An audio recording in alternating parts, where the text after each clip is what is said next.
reason I'm telling any of this story Yes. is because time warp was a huge turning point for me. Yeah. Because time warp, I worked on it for 3 years. We did something, 35 episodes or something like that. Millions of viewers. I was getting recognized on the street. I was making good money. I had a good relationship. I had a nice place. So you were happy. Sorry. Nice. I was more stressed and dysregulated than I had been since my teenage years. And I had deep depression in my teenage years, still as I was in the later years. It's a very passionate person. I was really interested in what I was interested in, playing music, doing math and science, but couldn't get to sleep at night, ruminating all the time, overanalyzing, all that kind of stuff. So that started when I was 15 or so. But now I was 30 and I had just transcended all of Maslow's hierarchies of his pyramid. And I had gotten all of these things, the social esteem, people were congratulating me on the street. And I think one of the really weird gifts of depression for me was that it forced me to let go of all these external things that were going to cause my happiness. For a couple of years, it was all going to be about math and doing stuff with math. And I was like, actually, that's not going to fulfill me. And then it was relationships. And I tried those and it was like, even when this is good, there's something that's in here that's missing. And then it was social esteem and getting out there and all these things just, they create, you get really happy when they're working well for like 2 weeks. And actually just a small tangent for the heartbreak that was in that kind of era of my life. I was, we did an episode on swing dancing one time. And I don't know if I've ever told you this story. This was put so much of what was going on in my life into focus. We were doing swing dancing, and what are you going to talk about? You're a math science person. You want to bring in the beauty of math and science. And so the first kind of classic thing is spinning and angular inertia, moment of inertia, stuff like that. But we had already talked about that stuff with ice skating. But swing dancing's not fast, though. It's not very fast. Yeah, well, there's some really beautiful moves that are fast that, you bring in the world champion and they get to see themselves in a way they've never seen. Got it. And so, but I quickly, like you said, I quickly realized there wasn't going to be some amazing, fast thing that we could understand. But I had been thinking a lot about the evolution of art and how for humans, art has served as survival need. It's not just, maybe nowadays a lot of people are out of touch with that, but, to go into the back of the deepest cave and paint was not for anyone else to even see you at that time. It was for a deeply psychological process going on internally. And that's a whole other topic. But what I quickly realized was there's a researcher named Ellen DeSanayake, and she wrote a book called Homo Aestheticus, and it's all about how art was crucial to our survival. And I was really interested in her theories at the time. I think they're really beautiful. And that's also beyond the scope of what I need to get into. But she points to this this proto-aesthetic behavior that exists in chimpanzees. So she says before the arts occurred, if you look at chimpanzees that are in in a bunch of cages in a room, and it starts to thunder and lightning outside, that they will rhythmically rock themselves to comfort themselves. And it's kind of like a self domestication process where just by doing rhythmic activity, it settles the body down. And we know this through other ways. We might not analyze it as such, but she calls that a proto-aesthetic behavior. This swinging or rocking relaxes you, or if there's a child who has experienced something traumatic, will be rocking, holding their legs.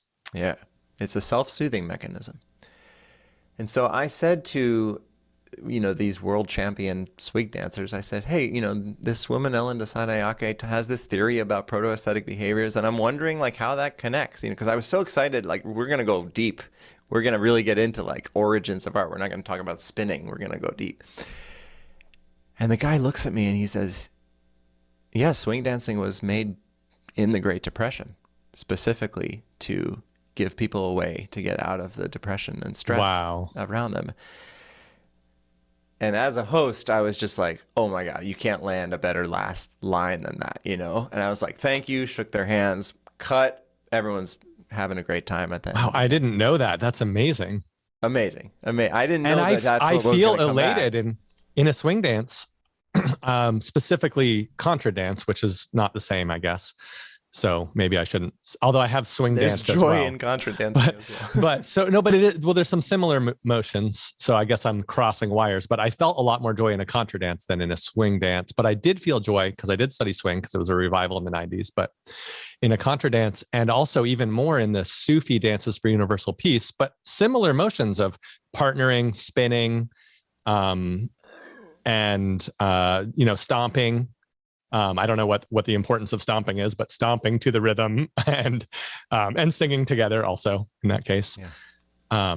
There has been, I didn't understand why I was so joyful when I first left a contra dance. I hadn't even I hadn't even practiced much meditation at that point. By the time I found Dances for Universal Peace, I had already lived at an ashram. I'd already learned of esoteric practices, but still wasn't ready for the joy I would feel for doing what, if you videoed it from a drone view, would look like a flower opening and closing, but a bunch of people holding hands in a circle, backing up, coming together, turning one way while another circle turns the other way, and then breaking up into individual flower petals, dyads of people, and spinning and then switching. And it just looks like some kind of sacred geometry from the sky. But I just walked into this place in Harvard Square and just joined these Sufis who were mostly old because they had all became Sufis in the 70s or whatever, older, and then walked out feeling like, why do I feel so great like this? And it's something about the rocking or the swinging, like that guy said. Yeah. Well, it's a combination of a lot of effects. One of them is pattern movement.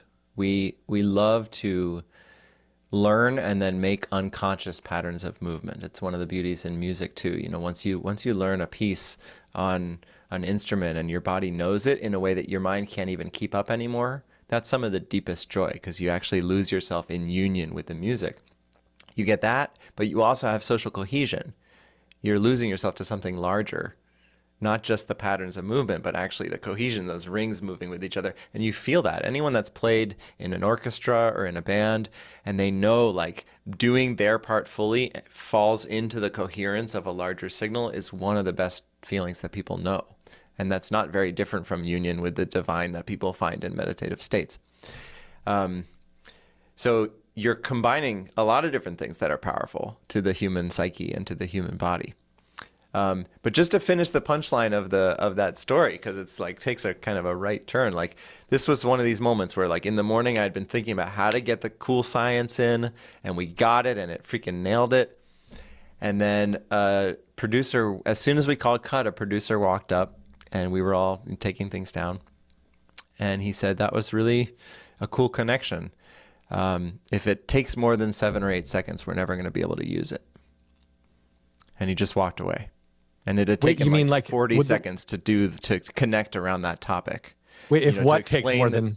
If describing the chimps and having him respond about, that's what happened in the Great Depression, like that whole exposition took like 40 seconds, but the whole segment was only going to be 6 minutes on TV, so you can't spend 50 seconds on it.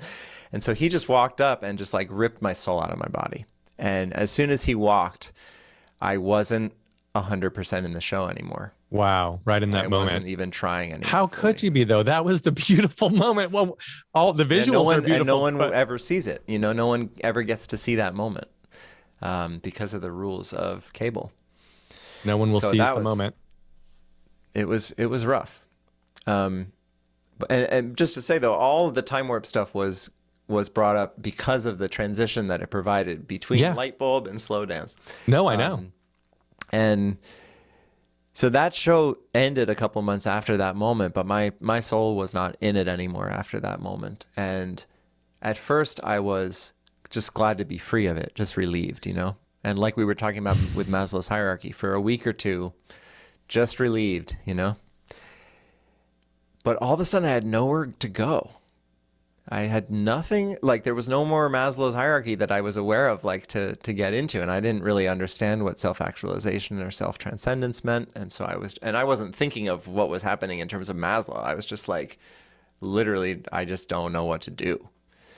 And so I spent a couple years just sitting around depressed mostly and eating a lot of ice cream. And the only thing that was this tether was, as you talked about it, when I get focused on something, I tend to get really focused. I have to remind myself to take breaks at work, because I'll just work for 7 hours straight and I won't even think about it.